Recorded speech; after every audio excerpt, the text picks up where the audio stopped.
तो चलिए दोस्तों, आज के वीडियो की शुरुआत करते हैं। और बजाज फिनसर्व इस कंपनी की यदि देखेंगे तो क्वार्टरली रिजल्ट आ चुके हैं। तो देख लेते हैं रिजल्ट कैसे आए कंपनी के। तो यदि अगर आप देखेंगे तो देख सकते हैं जो पिछले साल इनकम हुई थी कंपनी को इसी क्वार्टर में वो थी 49। और जो इनकम पिछले क्वार्टर में हुई थी वो थी 1019।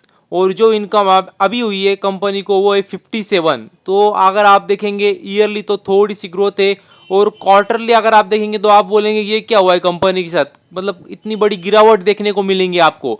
तो इसकी वजह से मैं आपको बोलता हूँ कंपनी के जो नंबर पढ़ना कोई मामूली बात नहीं होती, आपको सब देखना पड़ता है। तो आप देख सकते हैं, अगर आप ऊपर देखेंगे तो कौन से कहाँ से कंपनी को कितनी इनकम आई है तो देख सकते हैं वहाँ पे एक मेजर हिस्सा डिविडेंड इनकम से आया है जो कि पिछले क्वार्टर में आया था।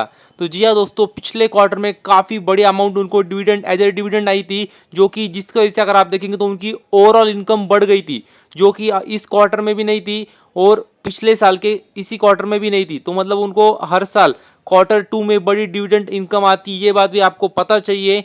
और उसकी वजह से उनका ओवरऑल इनकम बढ़ जाती है। तो अभी फिर उसको लेके अगर कंपैरिजन करेंगे तो आपको गिरावट ही नजर आएंगी। तो आपको एक तो डिविडेंड इनकम को हटा देना होगा, या फिर उससे जो बेहतर ऑप्शन है वो ये है कि ये जो नंबर है वो स्टैंड अलोन नंबर है। ये देख सकते हैं आप, स्टैंड अलोन नंबर है। तो आप कंसोलिडेटेड जो नंबर है वो भी पढ़ सकते हैं, जिससे आपको एग्जैक्ट अंदाजा आ जाए।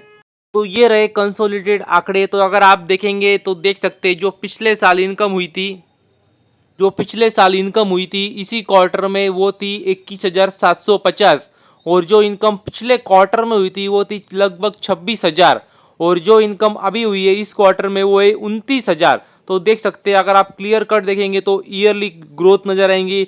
और अगर आप क्वार्टरली भी देखेंगे तो आपको क्वार्टरली भी ग्रोथ ही नजर आएंगी। तो कह सकते हैं काफ़ी अच्छी बात है। तो हम देख लेते हैं अभी खर्चे। तो यदि आप एक्सपेंसेस देखेंगे तो देख सकते हैं, अगर टोटल एक्सपेंसेस देखेंगे तो पिछले साल जो खर्चे हुए थे कंपनी के वो थे 17,300। और जो खर्चे पिछले क्वार्टर में हुए थे वो थे 20,730। और जो खर्चे कंपनी के अभी हुए हैं वो है 23,600। तो क्लियर कट नज़र आ रहा है। ईयरली अगर आप देखेंगे तो खर्चे बढ़े, क्वार्टरली भी अगर आप देखेंगे तो खर्चे बढ़े ही है। तो जैसे इनकम बढ़ी है वैसे खर्चे भी बढ़े। तो हमें देखना होगा profit, net profit, profit after tax. तो यदि प्रॉफिट देखेंगे आप तो देख सकते हैं प्रॉफिट भी। तो देख सकते हैं, अगर आप प्रॉफिट देखेंगे, प्रॉफिट फॉर द पीरियड, तो जो पिछले साल प्रॉफिट था कंपनी को इसी क्वार्टर में वो था लगभग 1780 का। और जो पिछले क्वार्टर में आया था वो था 1928। और जो प्रॉफिट कंपनी को अभी हुआ है इस क्वार्टर में वो है लगभग 2157।